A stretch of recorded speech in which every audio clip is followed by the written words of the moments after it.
Assalamualaikum warahmatullahi wabarakatuh. Halo semua, kembali lagi bersama aku, Helda.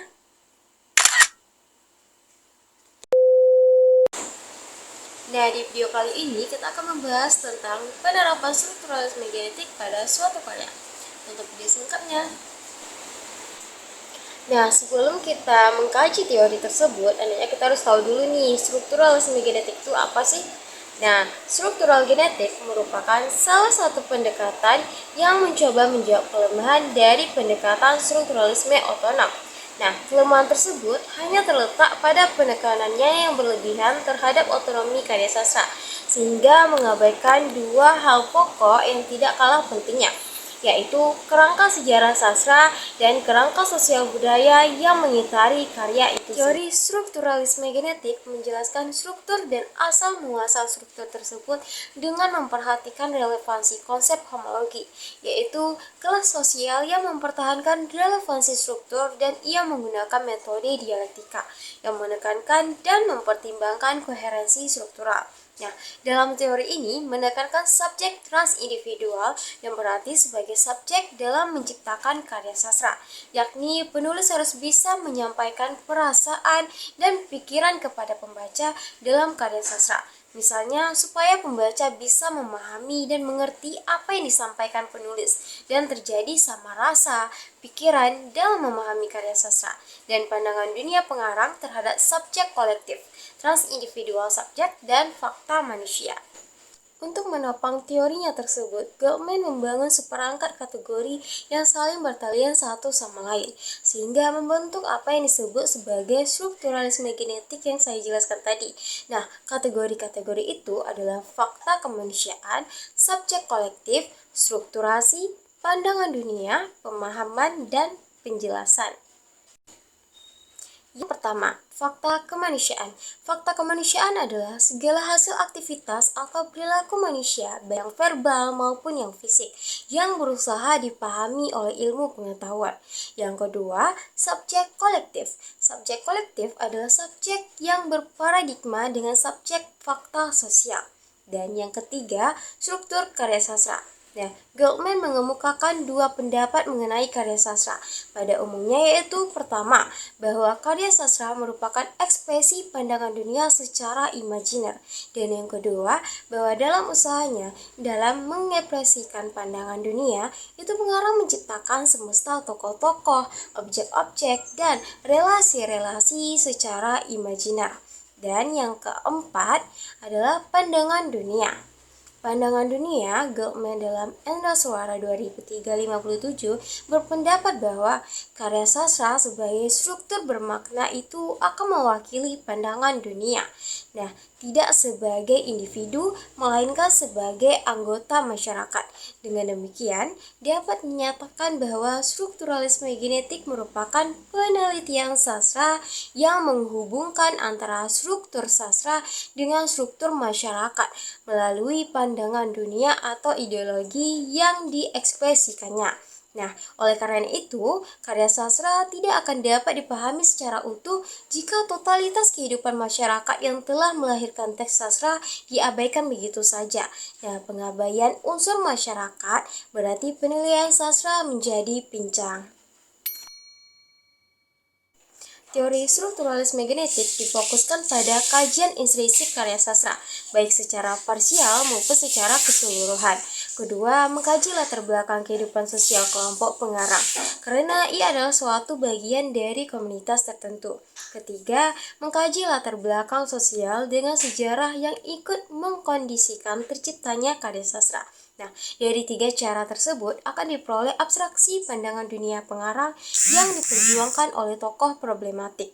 Suwardi Endra Suara mengatakan bahwa penelitian strukturalisme genetik memandang karya sastra dari dua sudut, yaitu intrinsik dan ekstrinsik. Nah, studi diawali dari kajian unsur intrinsik, kesatuan dan koherensinya sebagai data dasarnya.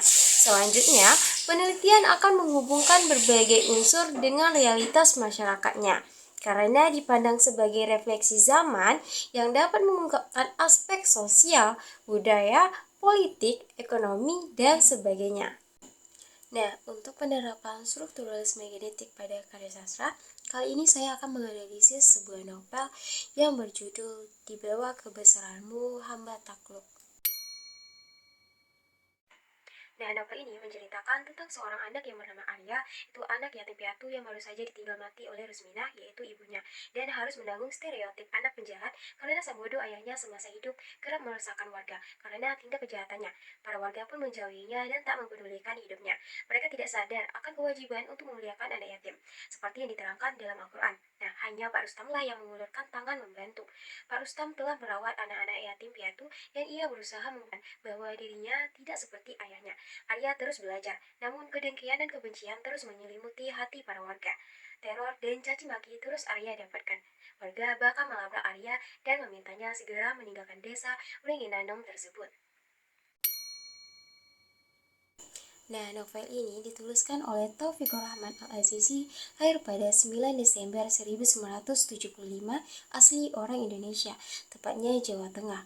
Ia pernah menyantri di Pondok Pesantren Ilmu Al-Quran Hidayatul Quran yang diasuh oleh Kiai Haji Dr. Handus Asin Wijaya Al-Hafiz MA. Pernah kuliah di Institut Ilmu Al-Quran Jawa Tengah. Namanya melejit setelah meluncurkan trilogi novel spiritual Makrifat Cinta yang terdiri dari Syahadat Cinta, Diva Press 2006, Musafir Cinta, Diva Press 2007, dan Makrifat Cinta, Diva Press 2007. Selain trilogi novel spiritual Makrifat Cinta, novel lain yang juga telah beredar adalah Kitab Cinta Yusuf Zulaika, Diva Press 2007, Munajat Cinta, Diva Press 2009, Jangan Biarkan Soro Ini Roboh, Diva Press 2009, dan Sahara Nainawa, Diva Press 2009. Setelah itu, pada tahun 2012, ia meluncurkan novel berjudul Di Bawah Kebesaranmu Hamba Takluk. Novel ini menceritakan tentang kehidupan anak pendosa yang akan kita bahas di penerapan strukturalisme genetik ini. Tema pada novel Di Bawah Kebesaranmu Hamba Takluk karya Taufikur Rahman Al-Azizi ialah kesedihan Arya. Ia begitu terpukul dan amat bersedih dengan kepergian ibunya setelah sekian lama kematian ayahnya. Ia tak punya siapa-siapa lagi, hanya air mata yang menemaninya saat ini. Terbukti dari kutipan berikut ini. Tokoh dan penokohan dalam novel beraneka ragam, yaitu pertama Arya. Penokohannya adalah tokoh utama yang mempunyai sifat pemurung karena sudah tak tahan lagi atas perlakuan orang di sekelilingnya. Nano, penokohannya adalah bersifat keras kepala, suka memukul dan menendang. Yang Nevi, penokohannya adalah keras kepala, terbukti dalam kutipan berikut ini. Yang kedua, Pak Rustam, penokohannya adalah baik, dermawan, dan sabar, terbukti dalam kutipan berikut ini. Dan yang ketiga, Bu Rustam, penokohannya adalah baik, penyayang, dan taat sama suami, terbukti dalam kutipan berikut ini. Dan yang keempat, Mustafa, penokohannya adalah baik dan berpikir bijak dalam menyelesaikan masalah. Dia juga penokohan lembut dan penyabar, terbukti dalam kutipan berikut ini.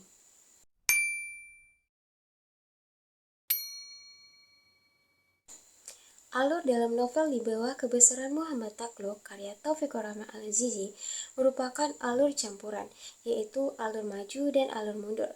Berikut kutipan cerita tersebut.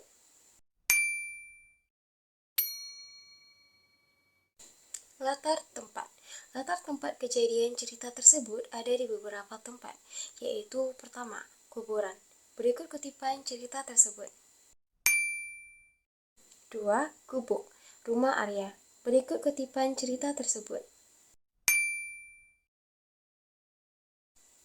3. Ruang tamu Pak Rustam. Berikut kutipan cerita tersebut. 4. Masjid. Berikut kutipan cerita tersebut. 5. Kebun. Berikut kutipan cerita tersebut.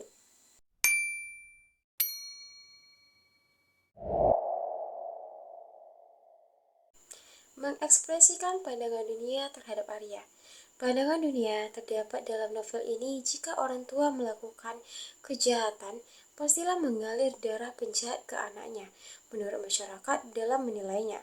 Berikut kutipannya.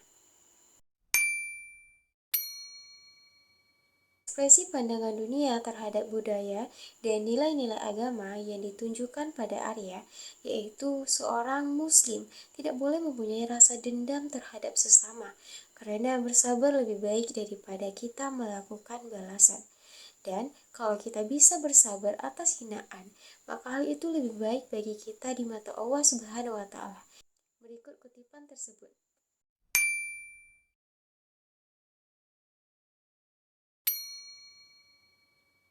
3. Struktur sosial, latar belakang sosial. Di dalam novel ini ditemukan latar sosial dengan adat yang berlaku di desa Wuringano, yaitu bila ada kematian salah satu warganya, maka pada malam hari kaum laki-laki mendatangi rumah duka untuk membacakan tahlil kurang lebih 40 hari sebagai bagian dari prosesi ikut berbelasungkawa. Berikut kutipannya.